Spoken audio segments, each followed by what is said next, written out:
Only exam trick YouTube channel में मैं आपका तहे दिल से स्वागत करता हूं। चलिए दोस्तों, आज जो है वीडियो है यूथ साइंस में फिजिक्स जो है चैप्टर वाइज हम लोग कर रहे थे। तो यहाँ जो है इसमें आपको हम करवाने वाले हैं पदार्थों के गुण।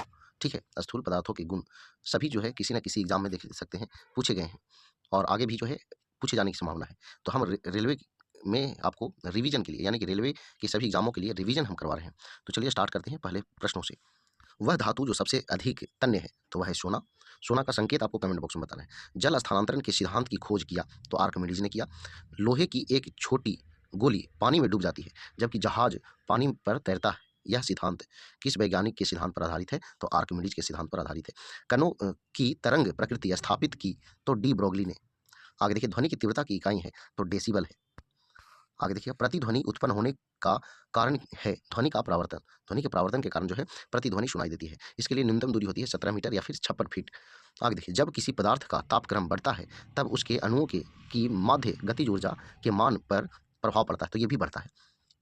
जब किसी साबुन के बुलबुले को आवेशित किया जाता है तो घटित तो होता है, यानी कि इसकी त्रिज्या बढ़ जाती है।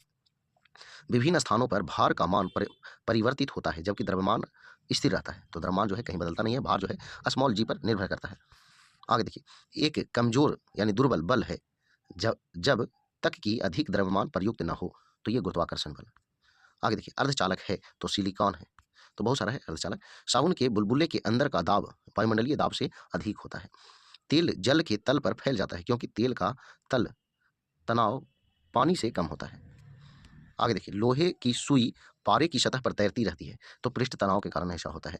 आगे देखिए, एक सुई पानी में डूब जाती है जबकि लोहे से बना जहाज पानी पर तैरता है। क्यों, ऐसा क्यों होता है तो सुई का अपेक्षित घनत्व उसके द्वारा हटाए हुए पानी के अपेक्षित घनत्व से अधिक होता है। यही कारण से ऐसा होता है। जब कोई जहाज नदी से सागर में घुसता है तो वह कुछ ऊपर उठता है। कमरे के ताप पर सिलिकॉन होता है एक अर्धचालक। वस्तु का द्रव्यमान सब जगह एक समान होता है, यानी कि अलग अलग नहीं होता है। आगे, किसी पिंड के संवेग को उसके निम्न के गुणनफल के रूप में परिभाषित किया जाता है। यानी संवेग बराबर क्या होता है तो संवेग बराबर आप जानते हैं P बराबर जो है mv होता है, यानी द्रव्यमान गुना वेग। तो वही तो यहाँ दिया हुआ है। आगे देखिए, आगे कह रहा है लोहे का वह कौन सा गुण है जिसके कारण गर्म लोहे के टुकड़े को पीट कर चाकू का रूप दिया जा सकता है तो यथार्थवर्धनीयता है। आगे देखिए, कमानी तुला किस सिद्धांत पर काम करती है तो हुक के नियम पर काम करती है। आगे देखिएगा, किसी वस्तु में उत्पन्न हुई विकृति उस पर लागू किए गए दबाव के सीधे अनुपातिक समानुपातिक होता है, इसे कहते हैं तो हुक का नियम कहते हैं। आगे देखिएगा, मृदा द्वारा जल के अवशोषण से संबंधित सिद्धांत केशिका क्रिया कहलाता है। कांच की एक प्लेट पर पानी की बूंद फैलकर एक पतली परत बन जाती है जबकि पारे की बूंद गोलाकार बनी रहती है। ऐसा क्यों होता है तो पारे की संसंजकता इसकी कांच के साथ असंजकता से अधिक होती है, इसी कारण ऐसा होता है। किसी आदर्श द्रव्य की श्यानता होती है तो शून्य होती है। दीपक की बाती में तेल के ऊपर चढ़ने का कारण है तो केशिका क्रिया। आगे देखिएगा, ए भी बराबर स्थिरांक, जहाँ ए अनुप्रस्थ काट का क्षेत्रफल और भी द्रव का वेग होता है। इस समीकरण को कहते हैं तो निरंतरता का समीकरण। देखिए, एक सुविही प्रवाह में तरल पदार्थ में हर बिंदु पर एक समान रहता है तो वेग रहता है।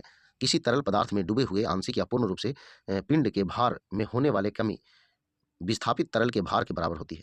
निम्न में से कौन सा वैज्ञानिक इस परिघटना को स्थापित करने वाला पहला व्यक्ति था तो आर्किमिडीज। इलेक्ट्रोमीटर, हाइड्रोमीटर जहाज और पनडुब्बियों को के आधार पर डिजाइन किया गया है तो आर्किमिडीज के सिद्धांत पर डिजाइन किया गया। इस कारण से वायु के बुलबुले तरल पदार्थ में उठते हैं तो श्यानता और उत्प्लावन बल के कारण। आगे देखिएगा, जब बर्फ पानी के ऊपर तैरती है तब इसका कितना हिस्सा पानी के बाहर होता है तो 1/10 होता है, यानी कि 0.1। यदि एक बर्तन में तैरती हुई बर्फ पिघलती है तो उस बर्तन में जल का स्तर जो है इसका कोई परिवर्तन नहीं होगा, यानी जल के स्तर में कोई परिवर्तन नहीं होगा। किसी तैरती हुई वस्तु पर लगने वाले ऊर्ध्व बल को कहते हैं तो उछाल कहते हैं। अगर आकर्षण शक्ति न हो तो निम्न तरल पदार्थ के लिए लागू नहीं होगा ऊपरी दबाव। आगे देखिएगा, इलेक्ट्रोमीटर दूध के नमूने की शुद्धता निर्धारित करने के लिए उपयोग किया जाता है और हाइड्रोमीटर तरल पदार्थों के घनत्व को निर्धारित करने के लिए उपयोग किया जाता है के सिद्धांत पर आधारित है। तो ये जो है आर्किमिडीज के सिद्धांत पर आधारित है। पर्वतीय क्षेत्रों में जल का क्वथनांक होगा जितना समुद्र तल पर होता है उससे कम होगा।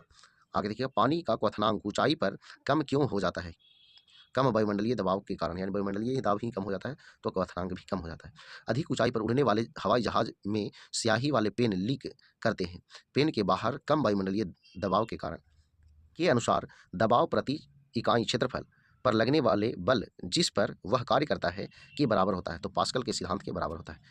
एक ताजे अंडे को नमक के पानी में डालने पर होता है तो वो तैरने लगता है। घनत्व सर्वाधिक होता है तो पानी, जब जल जम जाता है तो इसका घनत्व जो है क्या होता है तो घट जाता है। किसी पदार्थ की सामग्री का घनत्व उसके द्रव्यमान को से विभाजित करने पर प्राप्त होता है तो आयतन प्राप्त होता है। कह रहा क्या, द्रव्यमान को सामग्री का घनत्व उसके द्रव्यमान को विभाजित करने पर तो आयतन प्राप्त होता है। इसे आप जानते हैं घनत्व बराबर द्रव्यमान बटा आयतन होता है। आ गई, यदि बंद पात्र में कुछ गैस निकाल कर दाब कम कर दिया जाए तो गैस के अणुओं का माध्य मुक्त पथ होगा तो बढ़ेगा। किसी गैस का आणविक द्रव्यमान होता है उसके वाष्प दाब से दुगना। तो चलिए दोस्तों, ये चैप्टर जो है यहीं पे समाप्त होता है। अगला चैप्टर जो आपको मिलेगा ध्वनि एवं तरंग गति। तो चलिए, ये वीडियो जो है हम आपको रिवीजन के उद्देश्य से दिए थे। अगर वीडियो पसंद आया तो वीडियो को लाइक करें, दोस्तों के साथ शेयर करें। तो आज भर इतना ही। जय हिंद, जय भारत, वंदे मातरम।